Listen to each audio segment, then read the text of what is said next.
If you're looking for a job this year, networking is imperative. Don't make these mistakes.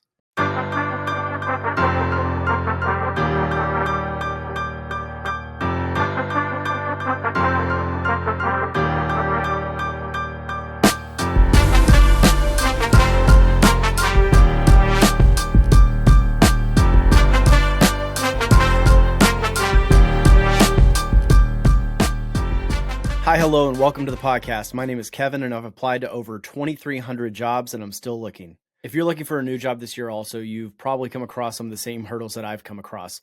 Applicant tracking software, companies that have already had mass layoffs, companies that only hire based off of referral, scammers trying to get your information, worrying about AI coming in and taking over jobs in the technology department or anything that's information-based, and of course, all the fake jobs that are being posted currently. In addition to that, I've heard of plenty of companies saying that they only hire people based on referrals. And how do you get a referral? You have to know somebody. So how do you get an in to a company that only hires based off referrals, whether they say they do or they don't? I think we can all agree having a referral is going to be a great benefit to you to get you in the door. Because sometimes whenever you have a referral, it'll push you past the applicant tracking software, and then you don't have an algorithm that's creeping your resume looking for things that match what may or may not be accurate descriptions of what the job is. So how do we get these referrals? How do we meet these people so that we can get into a company that we want to work at, or for us to get into a company where we've seen a job posted? Now, of course, you have to leverage your current network, which is people that you've known since kindergarten, people that you went to college with, people that you served in the military with, friends, family, neighbors. Leverage that if you're not already. That is a very beneficial tool. I once got a job from knowing a guy in my math class when I was in college. He sat next to me. He had just gotten a job at this place and they were hiring. He dropped the referral and he got me in. Now, that was a long time ago before everything was online, but the power of the network is what's really going to get you a job right now. So let's say that you're somebody like me who I live in a town where I didn't grow up.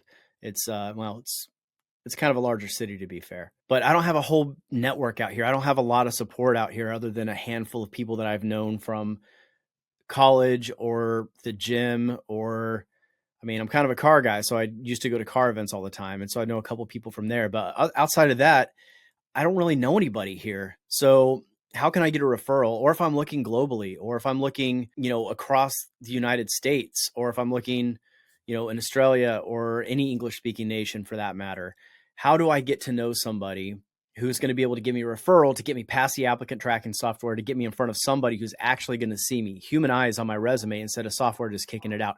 How do we make that connection with networking? So I'm sure you've already thought there's a lot of ways that you can do that. You might be thinking of some of the ones that I'm going to mention, but every idea that you have been told about how to network, I don't want to say it's wrong, but I do want to say that it's a mistake for the vast majority of them.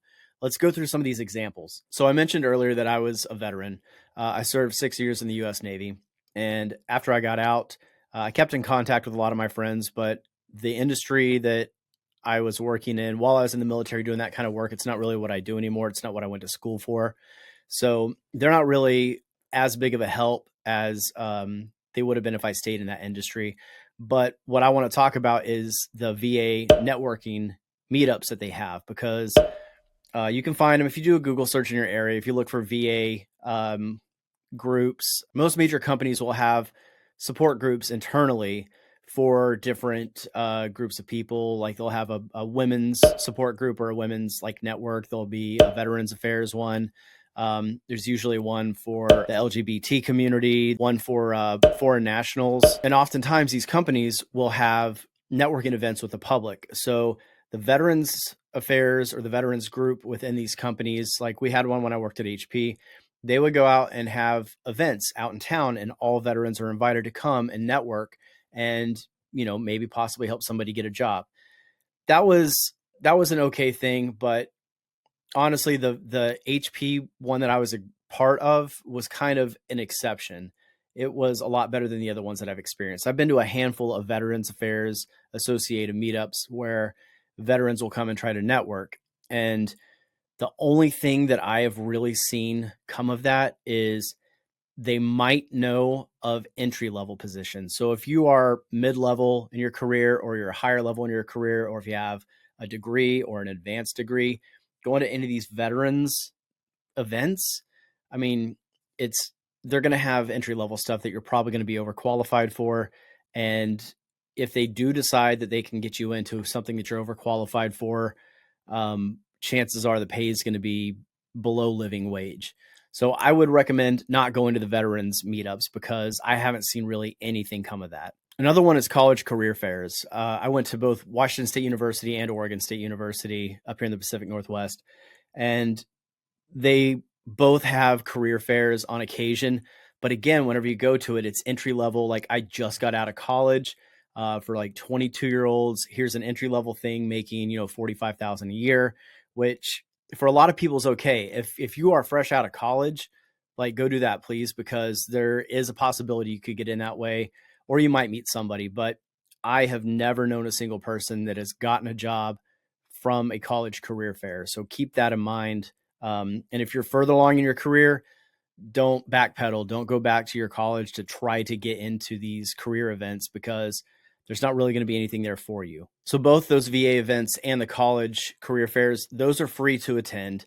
And you also get what you pay for. But then in addition to that, meetup.com might be something that you're aware of, and they offer free meetups for the most part. I think the vast majority of them are free, and you can find networking events, and they usually will have them at like a bar or a restaurant or something that will allow them to use like a designated area of the space, but then they bring in people who buy the drinks or whatever. So it's kind of a symbiotic thing. So the biggest thing that I found out from going to these in-person networking events that are at bars or restaurants or pubs or whatever, the most interactions that I get are people trying to sell me life insurance. And that is not at all what I'm there for. I'm there to try to find out if I can get somebody who knows somebody who's hiring so that I can get a job. That's what we're all there for. Half the people going should be looking for jobs, and at least a third of the people going, I think, should be looking to hire somebody or try to help someone get hired. But no, it's the vast majority of us. Hey, you want to buy some life insurance? When you inevitably say, oh, no, bro, I'm set on life insurance. Thanks. So they're like, you know what? You seem like you have really good personality. I bet you'd be really good at selling life insurance. You want to talk to me about selling life insurance? And then it's like this whole pyramid scheme, and they want to get you in under them selling life insurance. And so unless you want to buy life insurance or sell life insurance, don't go to any of these networking events. But if that is what you want to do, I mean, that's where to find them. Another similar situation where you're going to be overwhelmed with insurance salesmen or people trying to get you to sell insurance for them is Chamber of Commerce events. So typically a Chamber of Commerce is something that's going to be sponsored by the city where they network with all the business owners that are in the area. And they will put on events, and sometimes they give out awards to people who is the fastest growing in this county or, whatever it is. But they will have events usually about once a month, at least in the area where I'm at. That's what it is, about once a month. And business owners will go in, and you can go in and you can meet these people who own these businesses in this area and possibly find some sort of in with somebody who might have a job, or they might know somebody who might have a job. But again, it's all people trying to sell life insurance or annuities or trying to get you to sell it for them. It's very rarely somebody is there that's actually going to try to help you get a job. But again, if you want to be an insurance salesperson, you can go to that. Just the downside is with the Chamber of Commerce things over something like a meetup.com is that they typically charge, at least in my area, they charge $50 for entry. So you're paying $50 to not get out of it what you're wanting and to be hounded by somebody who's an insurance salesman. So go have fun with that, or don't. And then, of course, there's LinkedIn Premium. LinkedIn Premium. $30 a month to LinkedIn, which is a social networking platform for professionals. They want to charge you $30 a month for their LinkedIn Premium. That's $360 a year. And what do you get for that?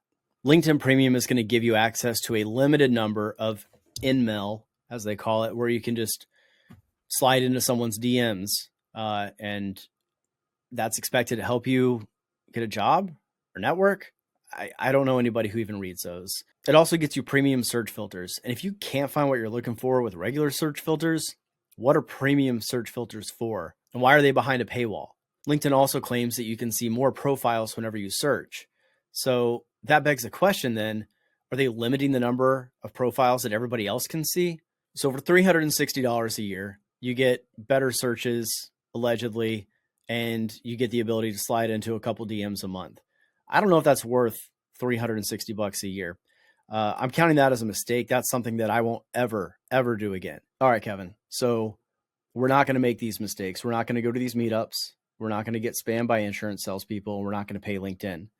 So what is it that we do to network? What is the best way to network right now? Well, I'll tell you. I kind of stumbled on this on accident, and it's honestly been the best tool in my job search so far, which I know I still don't have a job. So it's still not, I'm not saying this is the end all be all. I'm not saying it's the best thing, but I have had far more traction with this networking technique than I have with anything else.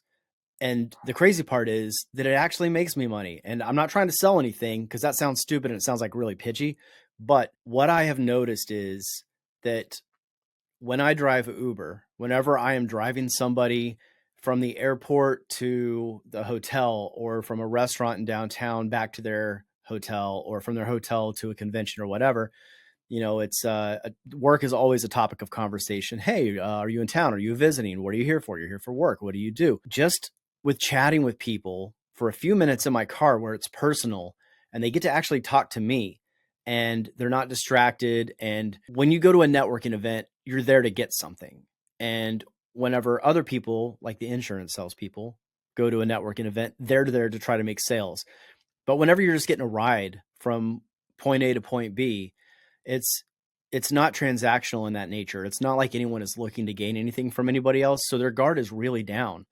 And you can be genuine with them. It's not like you're going into it expecting something. In the time that I've been doing Uber, I have had several people say, I can't believe that you find a job, because the topic of my job hunt always comes up, hey, are you an Uber driver full time? And then I'm like, I got a story for you. So when the topic comes up and I tell them what I'm doing and how I'm trying to find a job, and that I've applied to over 2,300 positions, they're kind of blown away. And they say, hey, you seem like an intelligent guy. You seem credible. You seem like you know what you're talking about. If there's any way that I can help you, let me know. Here's my contact information. I work for X company. And if you see a job on the website, just email me and I'll get you a referral. It'll get you past the applicant tracking software and it'll get you to somebody who's actually going to have their eyes on it.